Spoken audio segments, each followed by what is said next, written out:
দুঃখজনক ঘটনা আমাৰ সকলোৰে আপোন আমি যাক দাদা বুলি মাতিছোঁ ক্ৰিষ্টোফাৰ হেমব্ৰম ডাউথু বুলিও জানো তেওঁৰ জন্ম ডাঙৰ দীঘল হৈছিলে কোকৰাঝাৰ টাউনৰ ওচৰত গৌৰাং মিছনত তাতে আমিও একেলগে বাস কৰিছিলোঁ আমাতকৈ ছিনিয়ৰ হ'লেও একেটা মিছন কম্পাউণ্ডতে আমি ডাঙৰ দীঘল হৈছিলোঁ 1996 চনত যেতিয়া গোষ্ঠীগত সংঘৰ্ষ হ'ল ইয়াৰ পিছত তেওঁলোকে শ্ৰীৰামপুৰ এইফালে আহি তেওঁলোকে স্থায়ীভাৱে থাকিবলৈ লৈছিল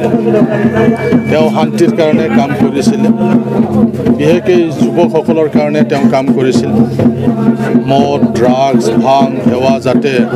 আমাৰ যুৱকসকলে যাতে সেৱন নকৰে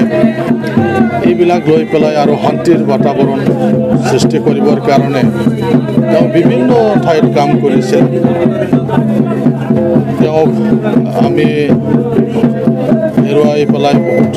আমি দুখ পাইছোঁ কিয়নো সমাজত তেনেকুৱা এজন ব্যক্তি যি ব্যক্তিয়ে বড়ো আৰু আদিবাসী সংঘৰ্ষ হৈ যোৱাৰ পিছত বড়ো আৰু আদিবাসীসকলৰ মাজত শান্তিৰ কাৰণে তেওঁ কাম কৰিছিলে এটা সংস্থা বনাই পেলাই এই সংস্থাৰ যোগেদিয়ে তেওঁ গোটেই অসমত আৰু ইয়াৰ পিছত অৰুণাচল ঝাৰখণ্ড উৰিষ্যাত তেওঁ বিশেষভাৱে আদিবাসীসকলৰ মাজত তেওঁ কাম কৰিছিল এটা প্ৰগ্ৰামত তেওঁ অংশগ্ৰহণ কৰিছিলে অৰুণাচলত হোৱা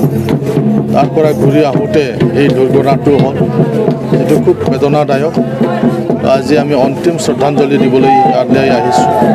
বিভিন্ন জাতি জনগোষ্ঠীৰ মানুহ ইয়াত আহিছে তেওঁক ভালকৈ সকলোৱে চিনি পায় তেওঁ সমাজৰ অকল সান্থালী নহয় পিছ পৰি থকা সমাজৰ কাৰণে তেওঁ চিন্তা চৰ্চা কৰিছিলে আৰু বিশেষকৈ যুৱ সমাজক লৈ পেলাই তাৰ চিন্তা আছিল যুৱ সমাজ যাতে ভুল পথত পৰিচালনা নহয় আৰু ড্ৰাগছ সেৱনৰ পৰা দূৰত থাকে এইবিলাক লৈ পেলাই তেওঁ কাম কৰিছিলে এইটোৱে আছিল তেওঁৰ মেইন টিম তো আজি আমি খুব দুখ পাইছোঁ নিজৰ ওচৰৰ মানুহ আপোন মানুহক আমি হেৰুৱাইছোঁ ক্ৰিষ্টোফাৰ হেমব্ৰম আৰু দাদাৰ লগত যোৱা যিজন তিনিজন ভাই আছিলে তাৰে ভিতৰত আমাৰ খুব চিনাকি ওচৰৰ পৰা আমি পাইছিলোঁ অভিজিত হেমব্ৰমক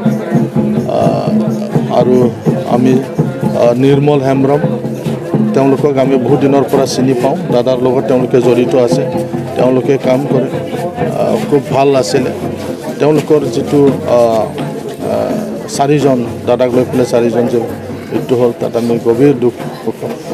পাইছোঁ আৰু আমি সমবেদনা জ্ঞাপন কৰিছোঁ ঈশ্বৰে যাতে পৰিয়ালক